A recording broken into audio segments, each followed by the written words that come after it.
Salut les losers, bienvenue chez moi, bienvenue dans la mangatech de Zundo. Retenez bien une chose ici, vous n'êtes que tolérés. Aujourd'hui, je vais vous présenter mes achats du 17 janvier 2025. On commence tout de suite avec le grand oublié de la semaine dernière, à savoir Seedou Sunrise, de notre ami Tsutomu Takahashi. Tout le monde ici maintenant connaît mon amour pour Takahashi, j'ai absolument tout et tout lu de lui, pour ce qui est sorti en France bien sûr, puisque je ne lis pas le japonais. Voilà, Seedou Sunrise, de quoi ça nous parle? Je pense que c'est la suite de Seedou sous forme de spin-off, puisque c'est un tome unique, one-shot, c'est écrit là. Donc sous forme de one-shot, je voulais dire. C'est peut-être même de spin-off aussi. Alors ça parle de quoi? Décembre 1886, voilà, donc c'est juste après. Un puissant navire de guerre, le Kamui, fait route pour rejoindre le Japon.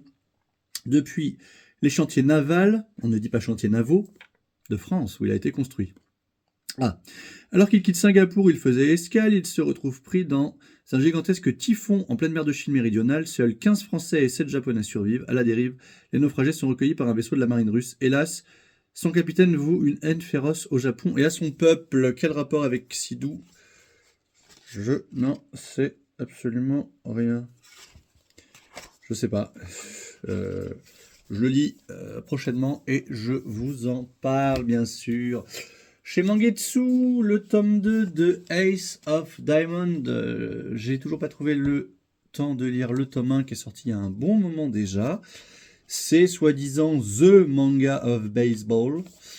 Voilà, ça fera, je crois, 17 volumes et demi, 17-18 volumes.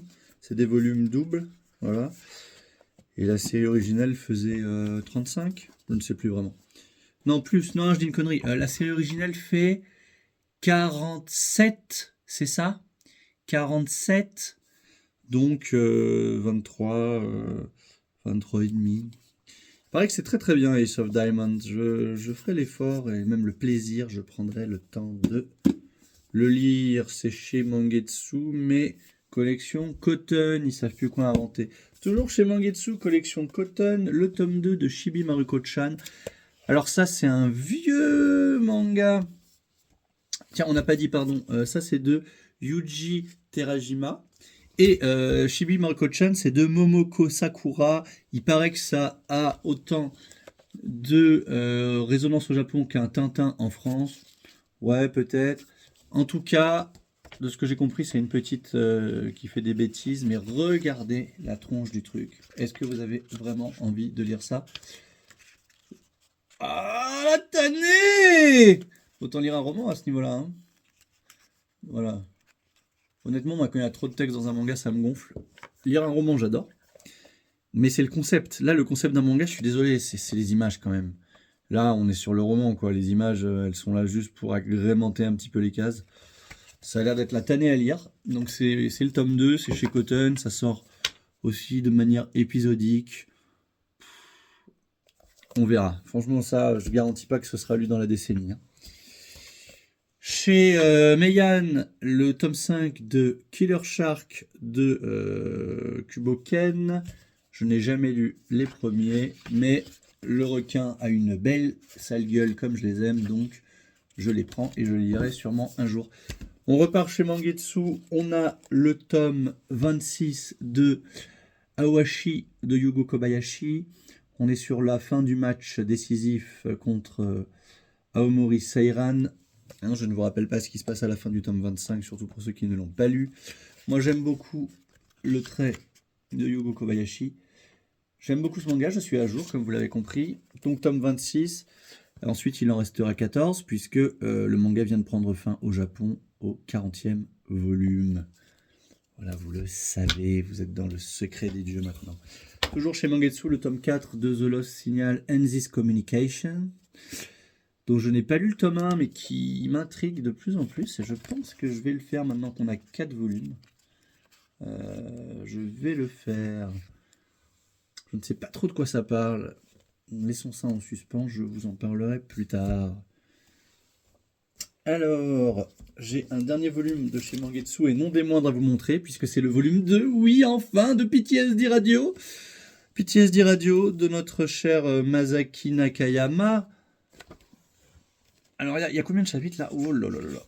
Alors, déjà 18 sur la première page, 15 ici. Hein, ce qui nous fait du 33. On a toujours ces histoires de fréquences, on a toujours ces chapitres très très courts. Oh là là là là. Donc c'est en 3 volumes, d'accord. Et c'est vraiment un des mangas les plus déroutants qui m'ait été donné de lire. Captez-vous les fréquences de PTSD Radio. L'horreur rampe, glisse et se tapit dans le noir.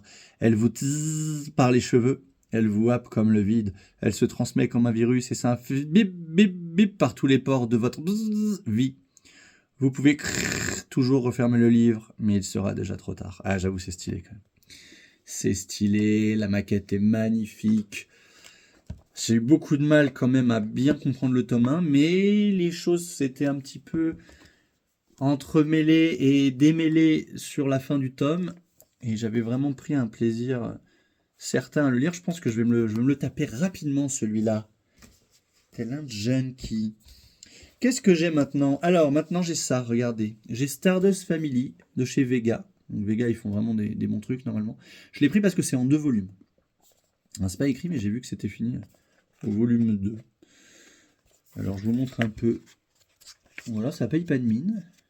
Mais le pitch, c'est dans un futur proche, un permis de procréer est mis en place permettant de bâtir une société idéale sans problème de natalité ni de maltraitance.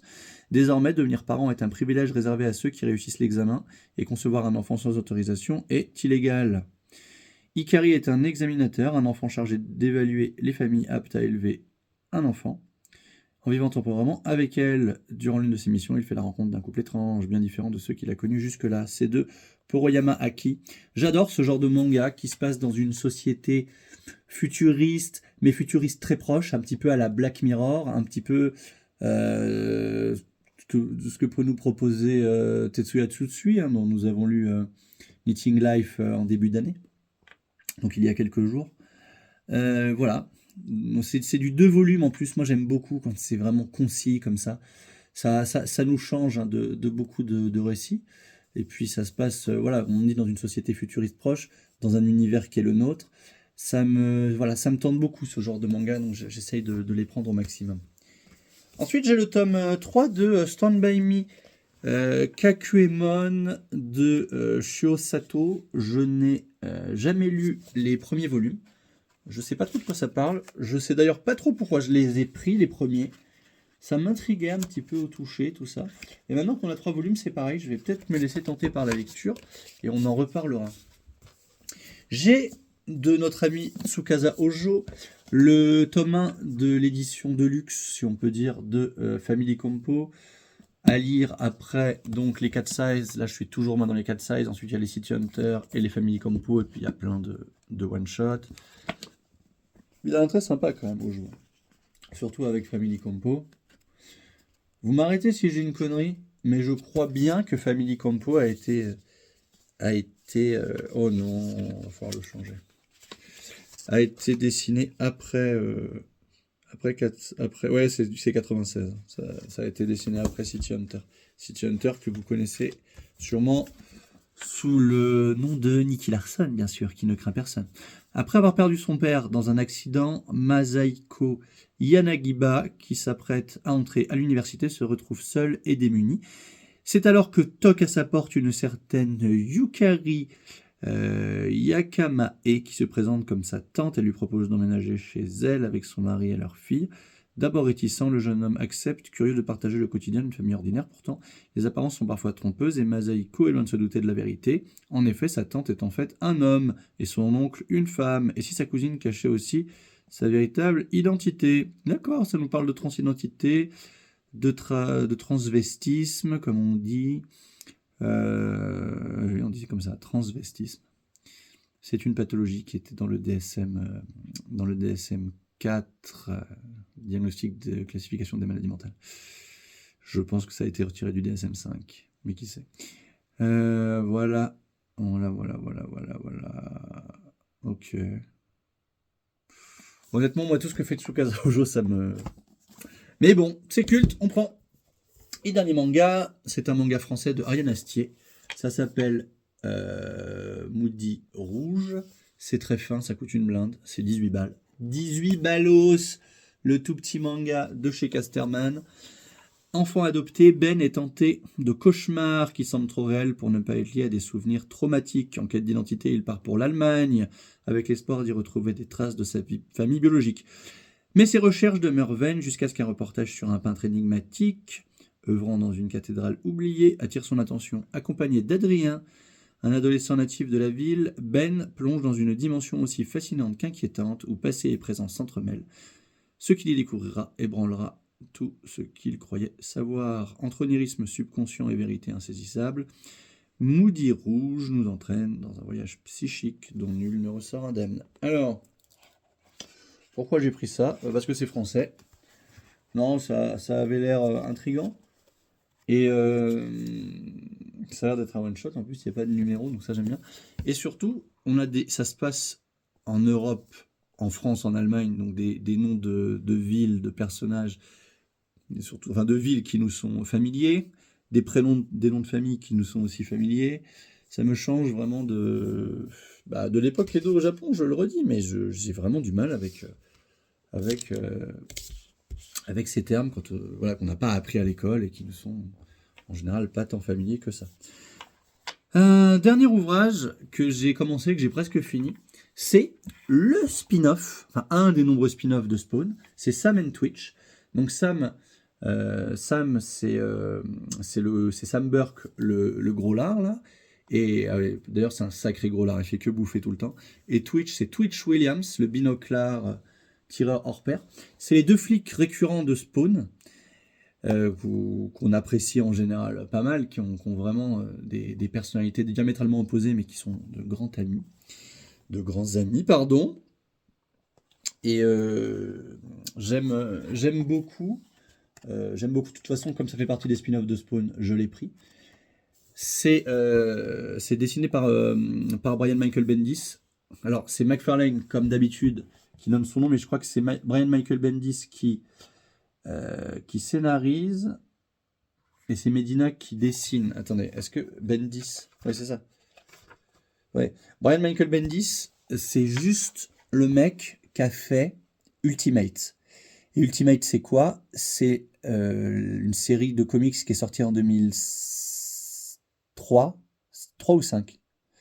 2003 ou 2005, qui a redonné ses lettres de noblesse à Avengers. En fait, les Ultimates, c'est les Avengers.